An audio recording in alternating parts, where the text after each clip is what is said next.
Alright, so I want to talk about one more thing tonight, and what I want to talk about is a question that Antonio asked regarding the bodyweight bicep curls done on the rings. So if you look at an old video of mine, you will find that I talk about basically hanging some rings and then leaning back and doing bicep curls. Okay, now he was like, how do I progress reps on this? How do I progress sets? And in general, with bent arm exercises where you are decreasing your reps, or sorry, not decreasing the reps, decreasing your leverage, right? So like pseudo planche push-ups, you're starting with the hands here, and then they're here, and then they're here, and then they're here, and so on, and so you're decreasing your leverage.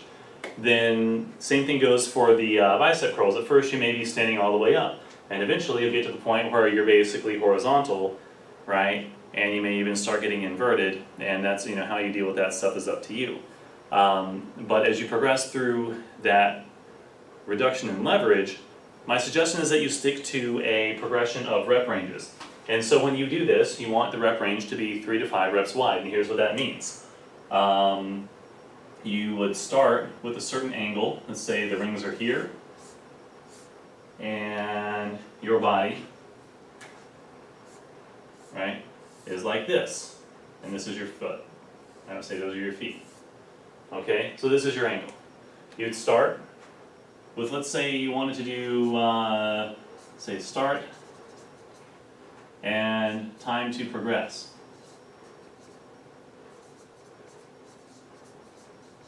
Okay? Start, time to progress. So at start, let's say you do 3 reps. And then you decide, okay, I want to keep this super duper strength based. So I'm going to start with 3, and when I get to 6 reps, and I can do this not just barely squeezing it out and iggly wiggly whatever, but when you have good control and good strength, and you say, oh, yep, 6, okay. Now it's time to change that leverage, make it a little bit less, walk forward so that your body is a little more horizontal, and that the exercise is a little bit more difficult. You may also need to drop the rings slightly. There's a lot of ways to do this. You would then start at 3 again. Now, you could also start at 3, and let's say you wanted to get a little bigger, right? That matters, right? So maybe you want like this combination of size and strength or whatever. So, but you're still a little bit more on the strength side. So maybe you would go up to 8 reps, right? This is a gap of 3, this is a gap of 5. It could also be 5 and 8, or 5 and 10, or it could be 7 and 10, 7 and 12, and so on. There's really not a whole lot of limits here. It's really about what you want. This area here is going to be more, right, size and pure strength. Okay? And this should make sense. The fewer reps you're doing, the more strength you're requiring. And because you're not arbitrarily saying I'm only doing this, you're doing 3 reps because right now you cannot do 4. And when you can do 4, you're doing 4 because you cannot do 5. Not because you said, oh boy, I'm just going to do 4 because 4 is the magic number for strength. That is not how it works. It's not the number, it's the reason why you have to do that number. And it should be because you can't do more without either losing form or just because you simply can't. And that's telling you you're at your strength limit.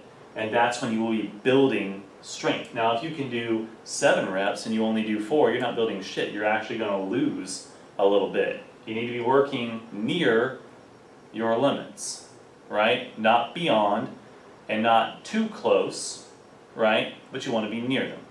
And really, as long as you are not struggling to maintain form and you don't feel any kind of undue tension develop, you should be fine. This does require personal experience. You cannot just watch me draw charts and diagrams and demonstrate things with my own body and think that it's somehow going to let you feel something new in your body.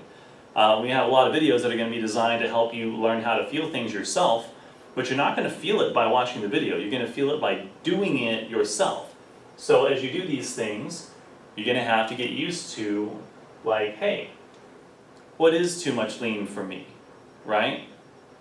And you should be able to tell if it feels like it might be bad for your biceps, it probably is, and you should probably come up, and you may need to use a higher rep range. Your body, for whatever reason, maybe past injury history, or maybe it's just you just don't respond as well down here as you do here. There are people like that, no matter what anybody tells you. There are people who respond much better here than here. Nobody can tell you who you are. You have to find out, okay? So, the basic thing you want to know is the fewer reps you do, the more focused it is on maximal strength. And the more reps you do, the more you're looking at, generally speaking, a hypertrophic response. There are other factors in there, but this is really the big thing as far as the rep ranges go. You should know you can't grow if you don't eat, right? You need extra energy to grow extra mass, and you're also going to need extra protein.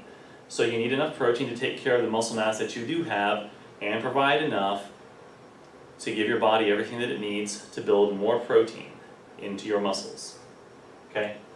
If you do those things, you will grow bigger, you will grow stronger, and you will be happy with your results, right? So it's about the rep schemes and set schemes, but it's also about your nutrition. And that will always be a running theme because that's just a freaking fact. And if you don't like it, then I don't know what to tell you. You're gonna have to get over yourself and live in the real world. The final thing I wanna say is with sets, research tends to support 3 to 5 sets per workout. It does seem to work better than single sets. You can go and find some small studies that have little to no replication, and they have some very interesting findings about using higher reps with occlusion and all this stuff. There's fancy shit out there.